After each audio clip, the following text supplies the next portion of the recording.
Hello student, कैसे हो आप सब। आशा है आप सब अच्छे होंगे और मन लगाकर पढ़ रहे होंगे। चलिए पढ़ते हैं हिंदी भाषा का। हिंदी भाषा में हिंदी की सभी ध्वनियों के पारस्परिक अंतर की जानकारी। ध्वनियों, वर्णों, अनुस्वार, संयुक्ताक्षर, अनुनासिक एवं चंद्रबिंदु में अंतर और सभी प्रकार की मात्राएं एवं रे के भिन्न रूपों का प्रयोग। ठीक है। हिंदी की पारस्परिक ध्वनियों की जानकारी। ठीक है। आधुनिक भाषा वैज्ञानिक दृष्टिकोण से जिन ध्वनियों को वर्णमाला में स्थान दिया गया है वे इस प्रकार हैं। स्वरध्वनि। फर्स्ट है स्वरध्वनि। स्वतो राजते इति स्वरा। महाभाष्य से पतंजलि जो स्वतः उच्चारित हो वह स्वर है, अर्थात जिसका उच्चारण किसी अन्य ध्वनियों की सहायता के बिना हो वह स्वर है। विश्व की कुछ भाषाएं जैसे दक्षिणी अफ्रीका की बालंतु आदि भाषाएं ऐसी हैं जिसमें स्वर के बिना ही व्यंजन उच्चारित होते हैं। अतः उपयुक्त परिभाषा हिंदी अथवा संस्कृत भाषा के लिए उपयुक्त हो सकती है, परंतु विश्व की सभी भाषाओं के लिए नहीं। स्वर की आधुनिक भाषा वैज्ञानिक परिभाषा इस प्रकार है। जिन ध्वनियों के उच्चारण में मुखविर में कहीं भी वायु का कोई अवरोध न हो उसे स्वर कहते हैं। स्वर मात्रा के प्रतीक हैं, वे हर्ष होते हैं अथवा दीर्घ होते हैं। संस्कृत में मात्रा के आधार पर स्वरों में 3 प्रकार हर्ष और दीर्घ और लुप्त माने गए हैं। किसी स्वर के उच्चारण में लगने वाला समय मात्रा कहलाती है ना। पाणिनि ने स्वर की 3 मात्राएं मानी हैं। फर्स्ट है हर्ष स्वर, दीर्घ स्वर और प्लुप्त स्वर। एक मात्रा भेदेव हर्षो द्विमात्रो दीर्घ उच्चेत। त्रिमात्रा त्रस्तु प्लुप्तो संयुग व्यंजन। 4 धामा मात्र क्रम। हर्ष है जिन स्वरों में उच्चारण में एक मात्रा का समय लगता है उसे हर्ष स्वर कहते हैं, जैसे छोटा, छोटी और छोटऊ। दीर्घ स्वर जिन स्वरों के उच्चारण में 2 मात्राओं का स्वर लगता है उसे दीर्घ स्वर कहते हैं, जैसे बड़ा आ, बड़ी ई, बड़ाऊ, ए, ओ, औ। उसे द्विमात्रिक भी कहा गया है। प्लुप्त है जिन स्वरों के उच्चारण में 2 से अधिक मात्रा का समय लगता है उसे प्लुप्त कहते हैं। ओम में प्लुप्त है। किसी भी दूर खड़े व्यक्ति को पुकारने पर प्लुप्त स्वर का उच्चारण होता है, जैसे अशोक, राम है आदि से त्रिमात्रिक भी कहा गया है। ठीक है। सेकंड है स्वरों का वर्गीकरण। स्वरों का वर्गीकरण देखते हैं। हिंदी में स्वर ध्वनियों का वर्गीकरण मुख्य रूप से 3 आधारों पर किया गया है, जैसे जीहा की उच्चारण ऊंचाई और जीहा की स्थिति, होठों की आकृति, ये है तीनों, है ना। फर्स्ट है जीहा की ऊंचाई। जीवा की ऊंचाई के आधार पर स्वरों को 4 भागों में विभक्त किया गया है। स्वेत, अर्धस्वत और अर्धविवृत। विवृत है ना, विवृत हो गया। स्व्रत जिन स्वरों के उच्चारण में जीहा का जितना अधिक भाग ऊपर उठता है उसमें वायु उतनी ही संकुचित होकर बिना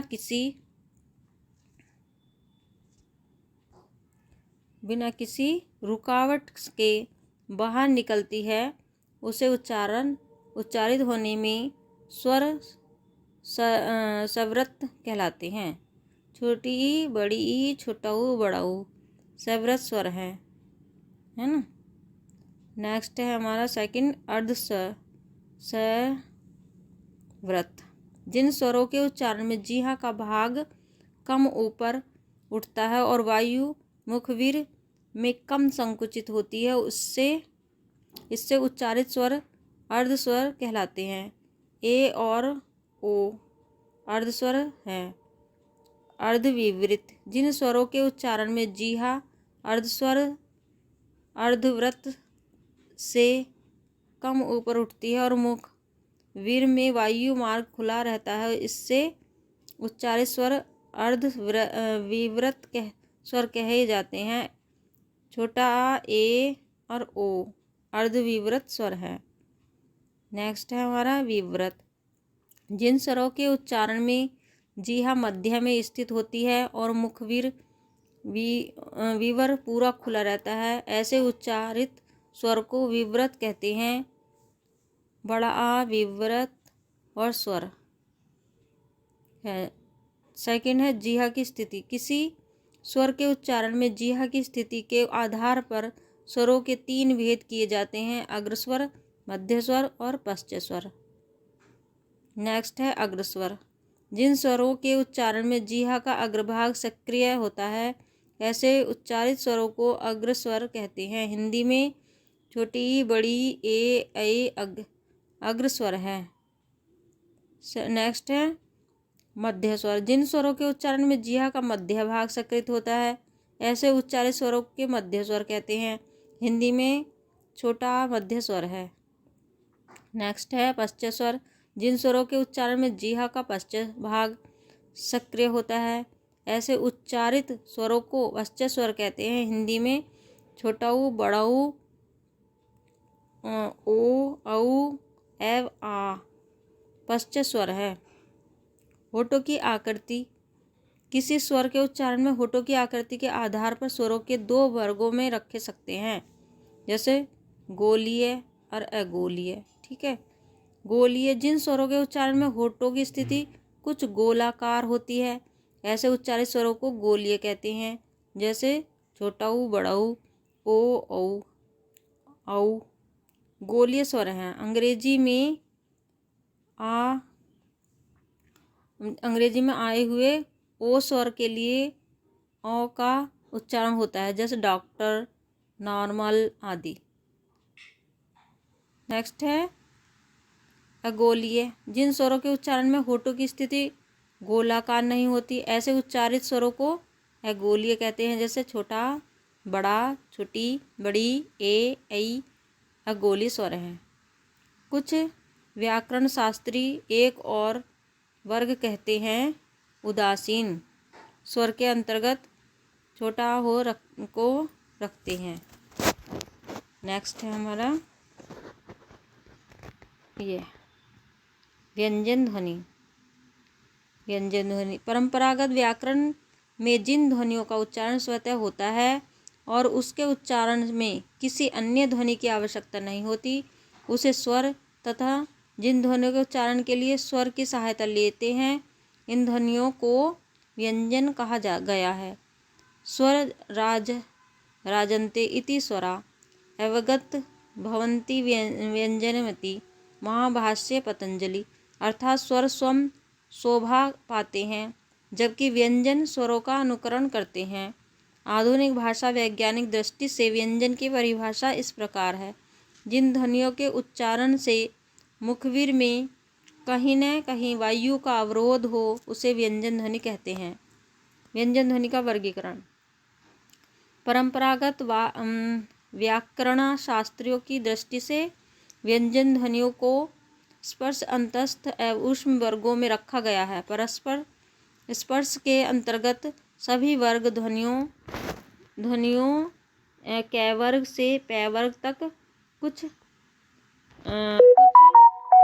25 ध्वनियों को रखा गया है। अंतस्थ के अंतर्गत य, रे, ले, व को तथा ऊष्म ध्वनियों के अंतर्गत षटकोण से सपेरा है हल को रखा गया है। अतः वर्गीकरण अभ्यांतर प्रत्यय के आधार पर किया गया है। आधुनिक भाषा वैज्ञानिक दृष्टि से व्यंजन ध्वनियों का वर्गीकरण उच्चारण स्थान एक उच्चारण प्रत्यय के आधार पर किया गया है। किसके आधार पर किया गया है? उच्चारण प्रत्यय के आधार पर किया गया है।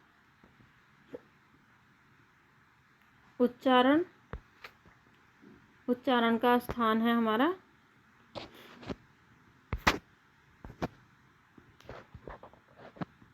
उच्चारण का स्थान है किन ध्वनियों का उच्चारण मुखबिर के किस स्थान से हो रहा है इसके आधार पर द्योष्ठ, दंत्योष्ठ, दंत्य और वत्सर्य, मूर्ध्य, तालव, कंठ और काकल्य आदि ध्वनि निर्धारित की गई हैं। कौन सी ध्वनियाँ निर्धारित की गई हैं? काकल्य आदि ध्वनियाँ निर्धारित की गई हैं।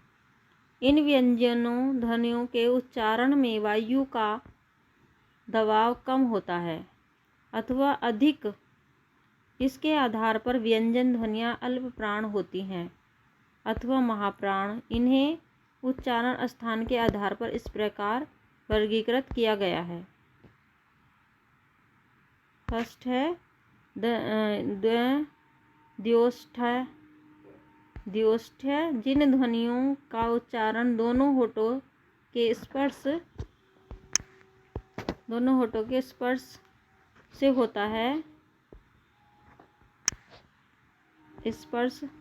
होता है उन ध्वनियों को द्योष्ठ ध्वनि कहते हैं। हिंदी में प, फे, बै, भै, मै, वै द्योष्ठ व्यंजन है ना। सेकंड है दत्योष्ठ।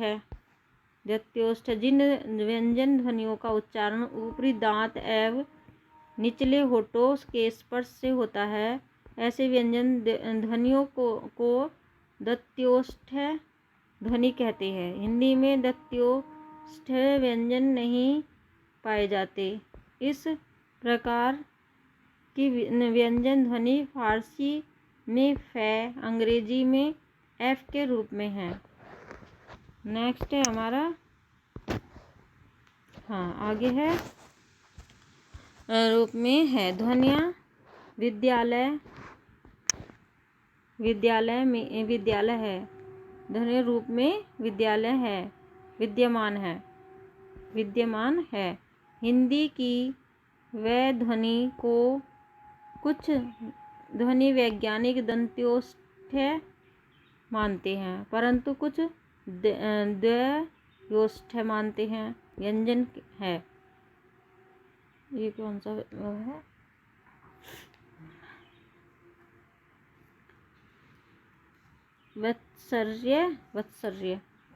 वत्सर्य। जिन व्यंजन ध्वनियों का उच्चारण वत्सर्य अर्थात मसूड़ों से किया जाता है उन्हें वत्स्य व्यंजन कहा जाता है। इन ध्वनियों के उच्चारण में जीवा वत्स्य स्थान अथवा मसूड़ों को स्पर्श करती है ना।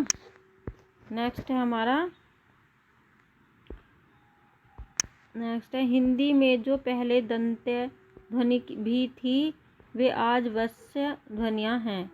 दंत्य जिन ध्वनियों के उच्चारण में जीवा दांत को स्पर्श करती हैं ऐसे उच्चारण व्यंजन दंत्य कहलाते हैं। जैसे तै, थ, द, ध, न, त।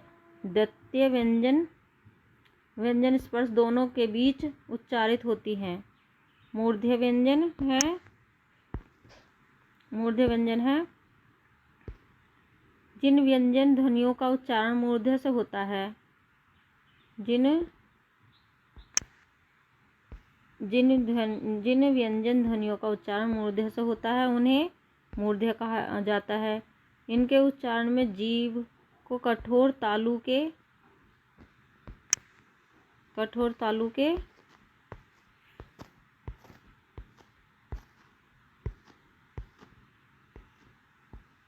पिछले भाग से भाग में स्थित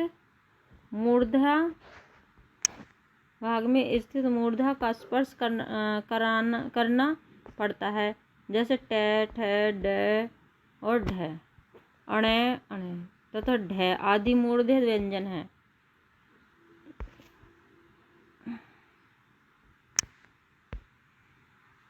और नेक्स्ट है हमारा तालव्य में जिन व्यंजन ध्वनियों का उच्चारण तालु स्थान से होता है उन्हें तालव्य कहते हैं। इनके उच्चारण में जीभ का अगला भाग तालु को छूता है, जैसे च, छ, ज, झ, अण, य तथा श। कंठ जिन व्यंजन ध्वनियों का उच्चारण कंठ से होता है उन्हें कंठ व्यंजन कहते हैं। इन व्यंजनों के उच्चारण में जीभ का पिछला भाग, कौन सा भाग? जीभ का पिछला भाग को कोमल तालु को छूता है। इसलिए कुछ भाषा वैज्ञानिक कंठ व्यंजन को कोमल तालव्य व्यंजन कहते हैं। क, ख, ग, घ, अण कंठ ध्वनियाँ हैं। और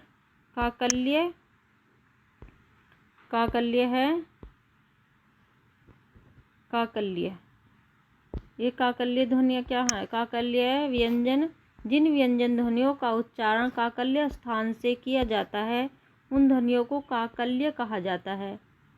इन ध्वनि के उच्चारण में समय स्वतंत्रित में कंपन होता है। हिंदी में है ध्वनि काकल्य व्यंजन है। ठीक है। नेक्स्ट है जैसे उच्चारण प्रत्यय।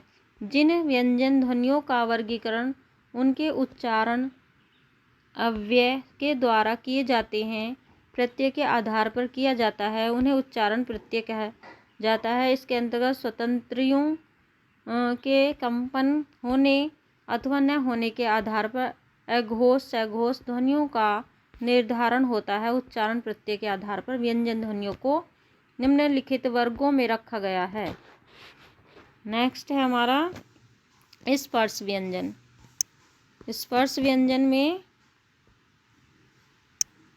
स्पर्श व्यंजन ध्वनियों के उच्चारण में जीहा उच्चारण स्थान को स्पर्श कहते हैं। जीहा के उच्चारण स्थान को स्पर्श करते समय वायु मुखवीर के अवरुद्ध होकर झटके से बाहर निकलती है। ऐसे प्रत्यय से उत्पन्न व्यंजन ध्वनियों को स्पर्श ध्वनि कहते हैं।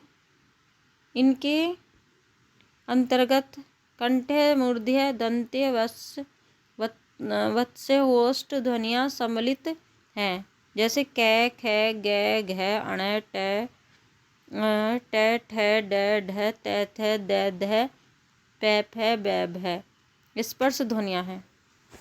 ठीक है। आगे है स्पर्श संघर्षी ध्वनियाँ।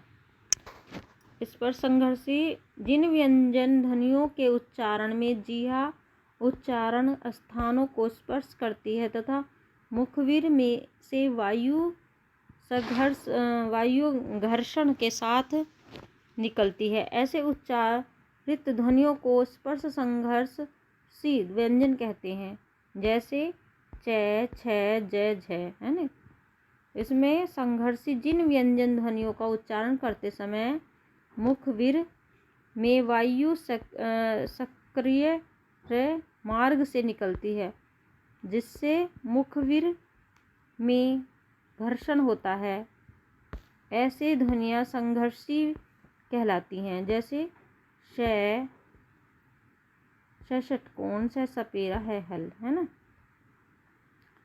नेक्स्ट है हमारा आगे है पार्श्विक जिन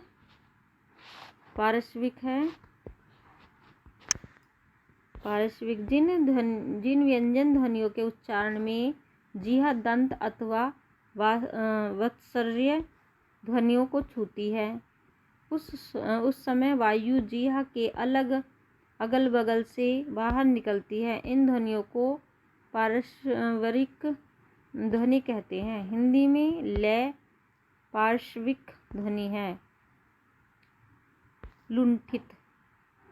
जिन व्यंजन ध्वनियों के उच्चारण में जीहा एक या अधिक बार वत्सर्य स्थान को स्पर्श करती है उन्हें लुंठित ध्वनि कहते हैं। लुंठित को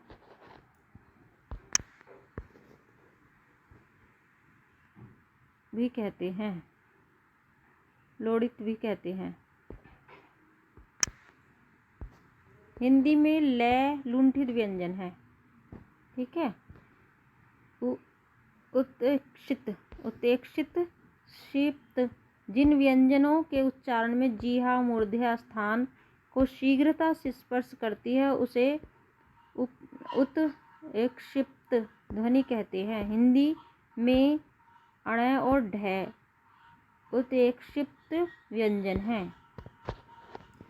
नेक्स्ट है हमारा, आगे चलते हैं। नेक्स्ट है ये नासिक। नासिक। जिन ध्वनियों के उच्चारण में वायु मुखबिर में अवरुद्ध होकर नासिकाविवर एवं मुखबिर दोनों मार्गों से एक साथ निकलती है ऐसे उच्चारित ध्वनियाँ नासिक कहलाती हैं। जैसे अणे अणे अणे ने में। ठीक है। नासिक ध्वनियाँ आधा में और है, आधा न है, अणे है को महाप्राण नासिक्य कहा गया है। हिंदी में इन महाप्राण नासिक्य ध्वनियों का शब्द के आरंभ में प्रयोग होता है। शब्द के मध्य और अंत में सहार, कुम्हार, कान्हा आदि शब्दों में इनका प्रयोग होता है। नेक्स्ट है हमारा अर्धस्वर। अर्धस्वर है जिन ध्वनियों के उच्चारण के समय जीहा एक स्थान से दूसरे स्थान की ओर सरकती है और वायु मुखबिर को किंचित संकरा बना देती है ऐसी ध्वनियों को अर्धस्वर कहते हैं। यह और श अर्धस्वर है। घोषत्व व्यंजन में घोषत्व का आधार स्वतंत्रीय। जिन ध्वनियों के उच्चारण में स्वतंत्रियों के कंपन को हो तो वे ध्वनियाँ सघोष कहलाती हैं और यदि स्वतंत्रियों में कंपन न हो अथवा अत्यंत कंपन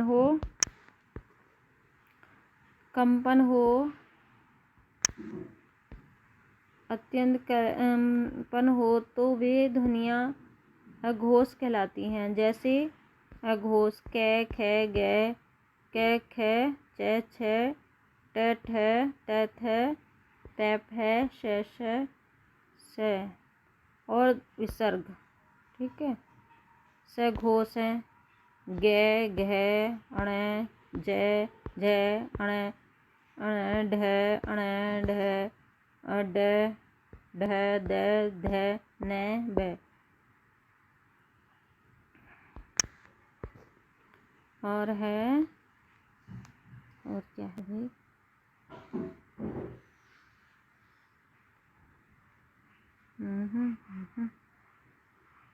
संघर्षी व्यंजन में क्या है भाई,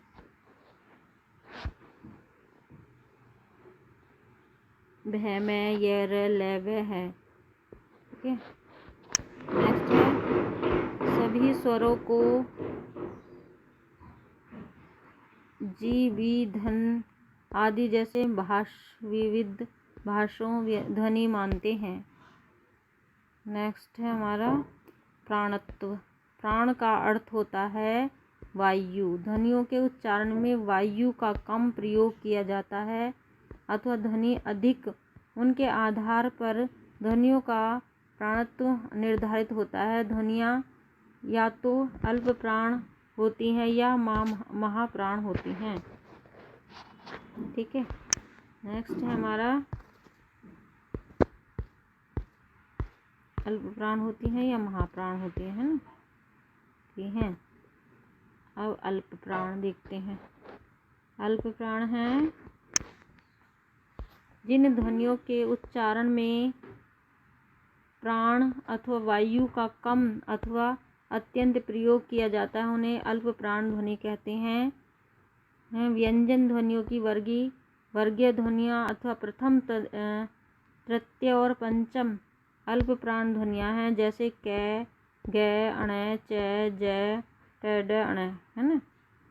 द, न, प, ब, य, र, ल, व अल्प प्राण व्यंजन है। महाप्राण जिन ध्वनियों के उच्चारण में वायु का अधिक अर्थात अल्प प्राण की अपेक्षा अधिक प्रयोग किया जाता है उन्हें महाप्राण कहते हैं। हिंदी में प्रत्येक वर्ग ध्वनियों के दूसरे और चौथे व्यंजन अर्थात ख, घ, छ, झ, ट, ढ, ध, ध तथा थ और भ महाप्राण ध्वनियाँ हैं। इनके अतिरिक्त ऊष्म ध्वनियाँ श, षटकोण, सपेरा है हाल महाप्राण ध्वनियाँ हैं, ठीक है। नेक्स्ट है हमारा हिंदी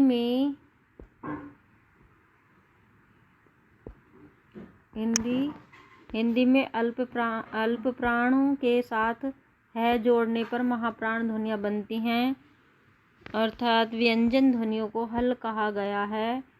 अतः व्यंजन ध्वनियाँ वर्णमाला में हलंत होती हैं। इनमें है जोड़ने पर महाप्राण बनता है, जैसे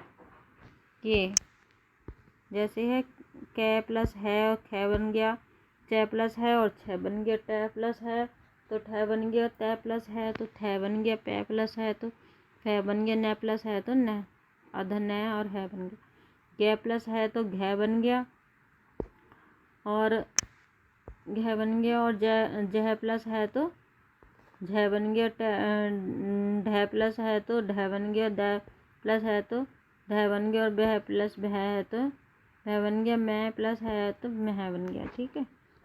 अब देखते हैं नेक्स्ट में। नेक्स्ट है हमारा आगे अनुस्वार है। अनुस्वार वह अनुनासिक क्या है? अनुस्वार अनुनासिक दोनों ही नासिकाएं ध्वनियाँ हैं, परंतु दोनों क्या हैं? ध्वनियों में अंतर है। जहाँ अनुस्वार पंचमाक्षर अर्थात वर्गीय ध्वनियों पंचम वर्ण अण, न, में यही अनुनासिक ध्वनियाँ स्वतंत्र ध्वनियाँ रखी हैं, बल्कि वह किसी न किसी स्वर के साथ प्रयुक्त होती हैं। अनुनासिक ध्वनियाँ के उच्चारण के समय मुखबिर में कोई अवरोध नहीं होता, केवल इस प्रकार उच्चारण के समय वायु नासिक व मुखबिर दोनों मार्गों से निकलती है, अतः अनुनासिक स्वर कहलाया जाता है, गुण होता है। जबकि अनुस्वार स्वतंत्र व्यंजन है। अनुस्वार है स्वतंत्र व्यंजन है। अनुस्वार का चिन्ह अंकी बिंदी तथा अनुनासिक का चंद्र बिंदु है। इनके भेद से भेद संभव है। इनके भेद से भेद संभव है, जैसे हंस और हंस, अंगना और आंगना आदि में जहाँ हंस और पक्षी है, वहीं पर हंस का अर्थ हंसना और धातु से अंगना का अर्थ जहाँ सुंदर स्त्री है, वहीं अंगना का अर्थ आंगन है, ठीक है। नेक्स्ट है, यदि एक ही श्वासघात में कई ध्वनियाँ एक साथ उच्चारित होती हैं तो उसमें एक मुखर ध्वनि होती है। वाक्य ध्वनियों में सबसे मुखर ध्वनि स्वर होती है। अतः जिन ध्वनियों अथवा ध्वनि समूह में जितनी संख्या मुखर ध्वनि अर्थात स्वर की होगी उतनी ही अक्षर की होगी। हिंदी में जिन शब्दों में जिन जिनमें स्वर होते हैं उसमें क्या होता है, अक्षर होते हैं। अक्षर का विभाजन प्रत्येक स्वाध्याय के आधार पर होता है। प्रत्येक स्वर अक्षर होता है, अतः स्वर अक्षर कहलाते हैं। अक्षरिक जैसे छोटा, बड़ा, छोटी, बड़ी, छोटू, बड़ो आदि एक एक अक्षर है। एक व्यंजन और एक स्वर का प्रयोग अक्षर हो सकते हैं, जैसे गा प्लस आ प्लस का प्लस आ, रा प्लस रे प्लस आ आदि होते हैं। दो व्यंजनों और एक स्वर का प्रयोग अक्षर हो सकता है, जैसे ये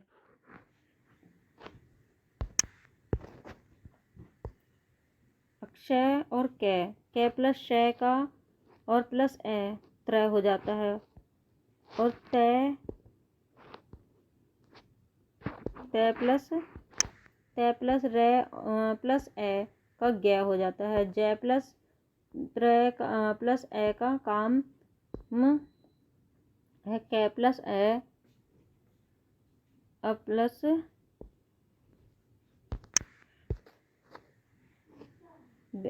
कै प्लस आ प्लस मैं का नाम हो जाता है, और नाम है न प्लस आ प्लस मैं आदि, है ना। नेक्स्ट है हमारा तीन व्यंजन और एक स्वर का योग अक्षर हो सकता है, जैसे कृष कै प्लस रे प्लस छोटी प्लस शय, क्रम कै प्लस रे प्लस ए प्लस मैं प्लस आदि है। चार व्यंजनों और एक स्वर का योग अक्षर हो सकता है, जैसे स्वप्न हो सकता है, स्वप्न से प्लस वे प्लस ए प्लस पे प्लस न प्लस क्लिष्ट, कै प्लस ले प्लस छोटी षटकोण आदि। पांच व्यंजन और एक स्वर का योग अक्षर हो सकता है, जिन्हें स्वास्थ्य से प्लस वे प्लस आ से प्लस थे प्लस ये, इस प्रकार सभी स्वर अक्षरिक होते हैं।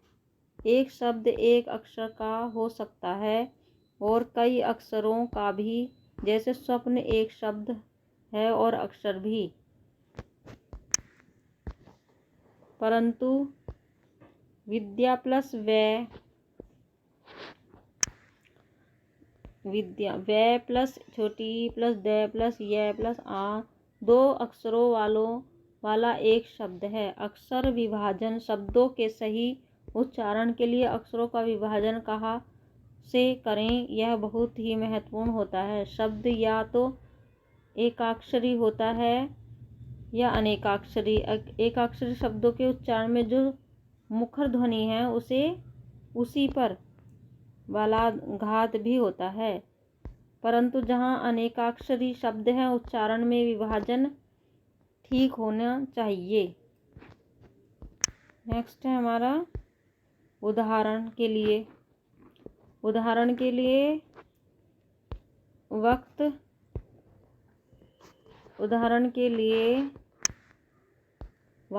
वक्ता शब्द का अक्षर विभाजन होगा वक प्लस ता प्लस न की वक्ता व प्लस ता। इसी प्रकार पक्का शब्द में अक्षर विभाजन होगा पक प्लस का न की पक प्लस आ। अक्षर विभाजन से संबंधित कुछ उदाहरण द्रष्टव्य हैं। अर्धा का है अद प्लस धा, व्याधा का है व्याघ प्लस घा, विद्यालय का है विद्या प्लस दया प्लस ले, विद्या प्लस विद प्लस दया। पता का है पत प्लस ता प्लस, कंगन का है कड़ प्लस गणन, है ना, कंगन। तो ये हो जाएगा। नेक्स्ट है हमारा ये है अंदर का है, अंदर का संधि विच्छेद क्या होगा, जैसे ये है अंदर, अन्न प्लस दर अंदर हो गया। यहाँ शांत अक्षर है, वही शांति दो अक्षरों वाला एक शब्द है जहाँ, है ना। सिंगारदान, सिंगारदान, सिण प्लस गार प्लस दान, है ना, सिंगारदान हो गया। विद्यान, विद्वान है, विद प्लस दवान, विद्वान हो गया। पश्चिम है, पच्छ प्लस चिम, पश्चिम हो गया। उद्गम है, उद प्लस द्योगम। अत्याचार है, अत प्लस त्या प्लस चार। आदित्य है, अद प्लस दिव प्लस दिय। विद्यार्थी है, with plus Daya plus three plus शत्रु, शत प्लस त्रु। ठीक है। नेक्स्ट क्वेश्चन है हमारा अत्र। अन्न प्लस त्र, विभाग, विख्यात, विक प्लस ख्यात। अला, अमलान का अम प्लस लान। अध्यापक का अंध प्लस ध्या प्लस पक प्लस अभ्यास, अब अभ्यास आदि, है ना। ध्वनि गुण, ध्वनि गुण है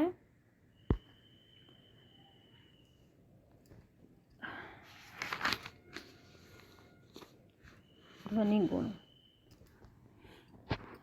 इसमें हमारा है, ध्वनि गुण में होगा, ध्वनियों के साथ कुछ ऐसे तत्व होते हैं जिन्हें ध्वनियों से अलग नहीं किया जा सकता, परंतु वे अपने आप में ध्वनि नहीं होते।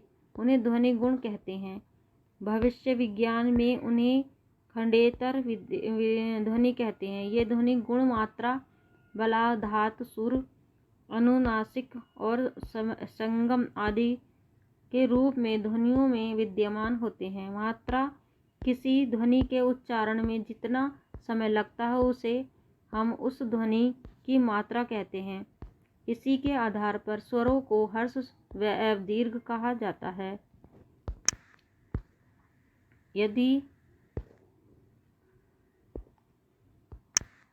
यदि मात्राएं अर्धभेद होंगी तो वे ध्वनियाँ स्वनियामक होती हैं। हिंदी में स्वरों की मात्रा के भेद उदाहरण इस प्रकार हैं। कल, काल, तुल, तुल, मेल, माल, मिल, मिल, जल, जाल, कुल, कुल, कुल, मन, मान, दिन, दिन। नेक्स्ट है हमारा हिंदी में ध्वनियों के में भी काल मात्रा होती है, जिनके कारण अर्थभेद की होते हैं, परंतु यह काल मात्रा लेखन में व्यंजन के द्वितीय रूप में प्रयोग करने की परंपरा है। जैसे पक्का, पक्का, पक्का, सज्जा, सज्जा, पत्ता, पत्ता आदि। रे में भिन्न रूपों का प्रयोग। हिंदी में परंपरागत वर्णमाला में व्यवस्था निम्नलिखित है। नेक्स्ट है हमारा स्वर और वर्गध्वनि, व्यंजन, स्पर्श। व्यंजन है ना, ऐसे। इसमें है स्वर है, छोटा आ, बड़ा आ, छोटी ई, बड़ी ई, छोटा ऊ, रीरी, रीरी, ए, आई, ओ, औ, औ। वर्ग ध्वनियाँ हैं, वर्गीय ध्वनियाँ हैं, अंग और विसर्ग, अनुस्वार और विसर्ग है। व्यंजन है, देखो व्यंजन है हमारे ये स्पर्श व्यंजन है। कै, ख, ग, घ, अण, है ना। छ, छ, ज, झ, न, ट, ठ, ड, ढ, न, त, थ, द, ध, न, ये है। और है ये प, फ, ब, भ, म। अंतस्थ व्यंजन है हमारे 11 लैवश। ऊष्म व्यंजन है श, सपरा है हल। संयुक्त व्यंजन है सशस्त्र, त्रिशूल, क्या ज्ञान। ऊपर दिए गए वर्णमाला के अंतर्गत स्वरों और वर्णों में रीरी और अंग अह को स्थान दिया गया है। था, परंतु वर्तमान में इन्हें स्वर के अंतर्गत नहीं रखा गया, वरन रीरी को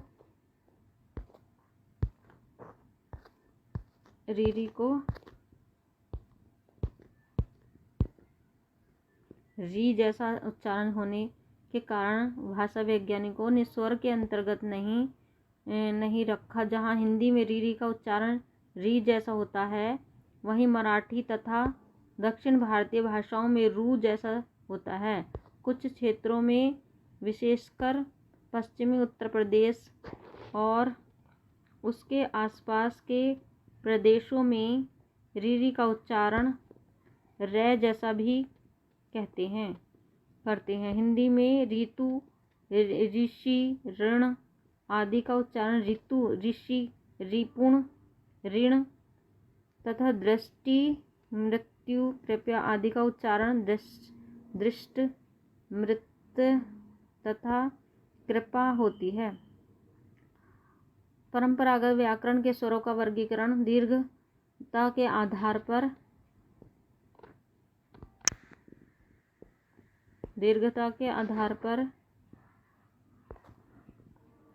पर हर्ष स्वर और विलुप्त रखा गया है, परंतु हिंदी में केवल हर्ष एवं दीर्घ स्वर ही विद्यमान है।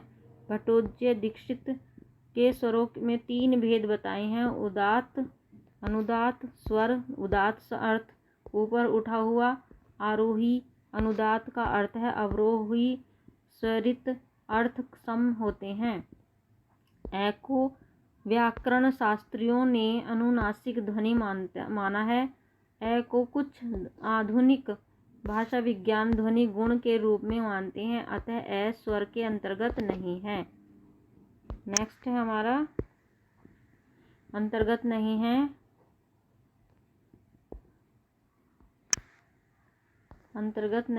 आते। इनके अंतर्गत स्वरात्मक गुण अवश्य है, अर्थात जिन विसर्ग का अश्वघोष है के रूप में उच्चारण होता है, अतः विसर्ग भी स्वर के अंतर्गत नहीं आते। स्पर्श व्यंजनों का वर्गीकरण उनके वर्गीय ध्वनियों के रूप में किया गया है। कै वर्ग कै ख ग घ अण, च वर्ग च छ ज झ ण, ट वर्ग ट ठ ड ढ ण और तै वर्ग तै थ द ध न, पै वर्ग पै फ व भ म। इन 25 व्यंजन ध्वनियों को स्पर्श कहा गया है। स्पर्श व्यंजन कहा गया है इनको, है ना। य र ल व को अंतस्थ और श षटकोण ऊष्म तथा क्षत्रिय त्रय ज्ञ को संयुक्ताक्षर कहा गया है। इनके अतिरिक्त अड़ और ढ ध्वनि परंपरागत वर्णमाला में नहीं थी। आज इन्हें वर्णमाला में शामिल कर लिया गया है। ठीक है। और नेक्स्ट है हमारा, इस तरह से हम याद करेंगे इनको, है ना। वर्ण एवं संयुक्त वर्ण। वर्ण और संयुक्त वर्ण क्या है, इनको देख लेते हैं, है ना। इनमें वर्ण है, मनुष्य अपने विचारों को प्रकट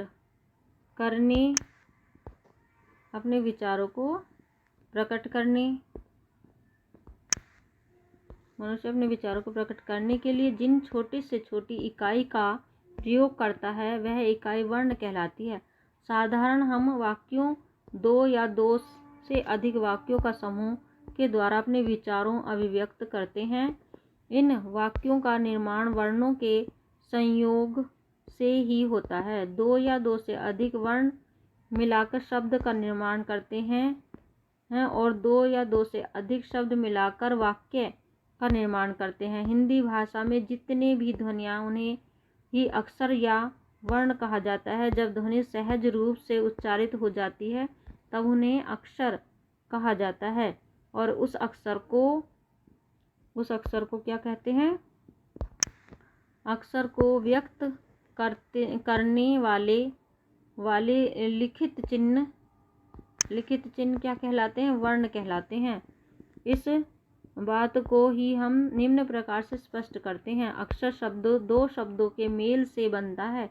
ए प्लस अक्षर अर्थात जिसका नाश न हो, न अक्षरित अक्षर अर्थात जिसका क्षण न हो, वह अक्षर भाषा की प्रमुख महत्वपूर्ण इकाई है। पतंजलि ने कहा है न अक्षरिते न अक्षरिति इति अक्षरम, अर्थात जिसका नाश न हो, अर्थात नश्वर न हो, अनश्वर हो, वह अक्षर है। प्रत्येक अक्षर में उसकी मूल ध्वनियों के कुछ चिन्ह विशेष का प्रयोग किया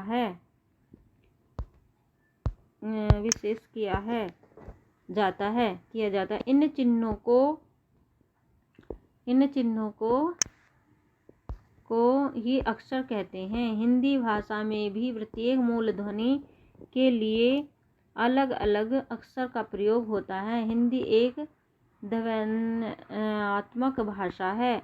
इसमें शब्द किसी प्रकार लिखे जाते हैं और जैसे उनके अक्षरों की ध्वनि होती है। यदि विद्यार्थियों को इन अक्षरों की ध्वनियों को ठीक ठीक सिखा दिया जाए तो उच्चारण करने में या लिखने अभिव्यक्त में इनसे कोई त्रुटि नहीं हो सकेगी। यदि भाषा में अक्षर का प्रयोग कई अर्थों में किया जाता है, हिंदी भाषा में अक्षरों का प्रयोग कई अर्थों में किया जाता है। आगे देखते हैं।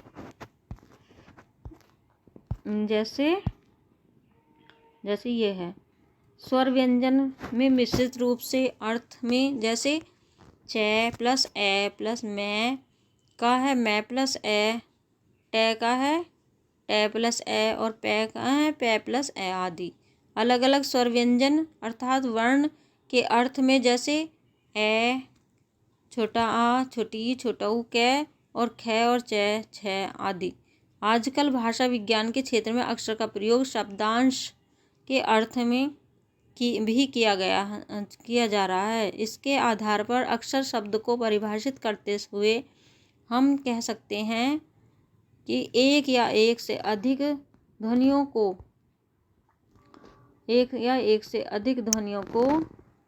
को ऐसी इकाई जो बिना विराम के सहज ही एक बार में उच्चारित हो सके अक्षर कहलाती है। ध्वनियों को व्यक्त करने में लिखित चिन्ह वर्ण कहलाते हैं। सारांश में हम कह सकते हैं कि स्वर युक्त वर्ण अक्षर कहलाते हैं। एक दो या दो से अधिक अक्षर मिलकर ही शब्दों का निर्माण करते हैं। किसी भी शब्द में जितनी ध्वनियाँ मुखरित होगी उसमें उतने ही अक्षर होंगे। नेक्स्ट है हमारा उतने ही अक्षर होंगे संयुक्ताक्षर। दो या दो से अधिक व्यंजनों के योग से बने वर्णों को संयुक्त अक्षर व्यंजन या क्या कहते हैं, यह संयुक्त अक्षर कहा जा सकता है। वैसे तो व्यंजन स्वर की सहायता से बोले जाते हैं, परंतु जब दो व्यंजनों के बीच कोई स्वर न हो तब वे आपस में मिल जाते हैं और एक नई ध्वनि को जन्म देते हैं। ये संयुक्त व्यंजन कहलाते हैं। हिंदी की ध्वनियों में 4 संयुक्त व्यंजन स्वीकृत किए गए हैं। पहले केवल 3 संयुक्त ध्वनियाँ थीं। अक्षय बराबर है कै प्लस श, त्रय बराबर है तय प्लस रग, जय प्लस अड़य। ठीक है, ये है। परंतु कालांतर में एक संयुक्त व्यंजन स्वीकार कर लिया गया है, जैसे श्रमिक होता है श प्लस र। ठीक है, इनको मिलाकर बनता है। नेक्स्ट है हमारा अनुस्वार और अनुनासिक व चंद्र बिंदु में अंतर बताइए। ये अंतर है इसमें, है ना, तो इसको भी पढ़ेंगे, इसको समझेंगे पढ़ के, है ना। इसमें है जब ध्वनि केवल नासिक से बोली जाए तब उस ध्वनि को अनुनास्वार कहते हैं। जैसे तो अनुस्वार की गणना स्वरों में की जाती है, वैसे तो अनुस्वार की गणना स्वरों में की जाती है। परंतु उसका प्रयोग स्वर के रूप में नहीं होता, अतः ये स्वर के साथ लगते हैं। जैसे ए, त्र किसी वर्ण के साथ प्रयोग में लाने से पहले वर्ण के साथ स्वर होता है। स्वर अनुनासिक युक्त शब्द उनका प्रयोग, ठीक है।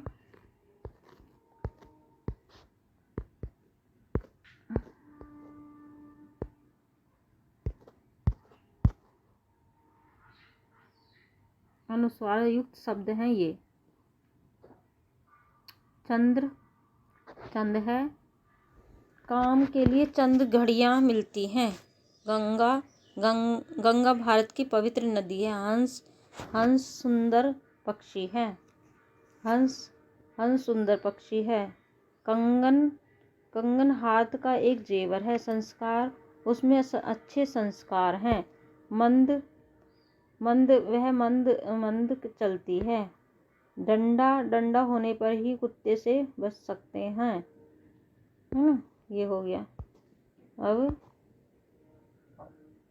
सभी, अब ये है अनुनासिक वाले। चांद, आकाश में चांद चमक रहा है। पहुँच, जल्दी पहुँच जाओ। पूंछ, कुछ कुत्ते की पूंछ टेढ़ी होती है। काख, बाली ने रावण को कांख में दबा दिया था। हंसी, किसी भी हंसी नहीं उड़ानी चाहिए किसी की भी। माद, शेर की मांद में कौन आ जाए। कंगना, वधू के हाथ में कंगना बांधते हैं।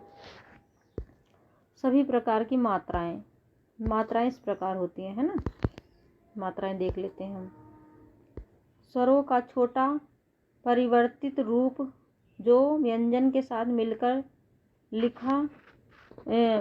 लिखा जाता है मात्रा कहलाता है। मात्रा के चिन्ह, छोटा बड़ा, छोटी बड़ी, है ना। छोटा आ की मात्रा ऐसे होती है, आ की मात्रा ऐसे होती है ना। और रीढ़ी, छोटी की मात्रा, छोटी की मात्रा ये होती है। आ की मात्रा ये होती है। बड़ी की ये होती है। छोटऊ का ये होता है। बड़ों का ये मात्रा होती है। रीढ़ी ऐसे लगाई जाती है। एड़ी, ए ये लगा जाते हैं ना। और ए, आई, ओ, औ ये मात्राएं होती हैं, मात्राओं के चिन्ह होते हैं। नेक्स्ट है हमारा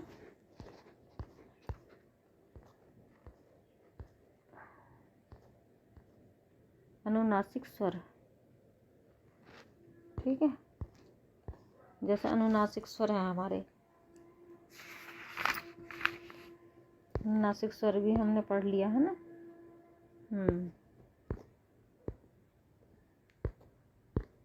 अब ये हमारे महत्वपूर्ण परीक्षा उपयोगी महत्वपूर्ण प्रश्न हो गए। परीक्षा उपयोगी महत्वपूर्ण प्रश्न, तो इनमें है हमारे महत्वपूर्ण प्रश्न है ये।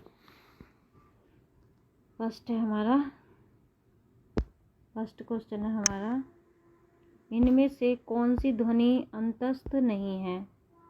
जो अंतस्थ ध्वनि नहीं है उसको बताना हमें। इसमें हमारा बी ऑप्शन सही हो जाएगा, बै नहीं है अंतस्थ ध्वनि। सेकंड क्वेश्चन है, इनमें से ऊष्म वर्ण कौन सा है। इसमें ऊष्म वर्ण बताना है, तो इसमें डी हो जाएगा, श हो जाएगा, षटकोण हो जाएगा उसमें, कौन सा है। थर्ड क्वेश्चन है, निम्न में से कौन मूर्धन्य ध्वनि नहीं है, तो इसमें डी ऑप्शन हो जाएगा, द नहीं है ना मूर्धन्य ध्वनि।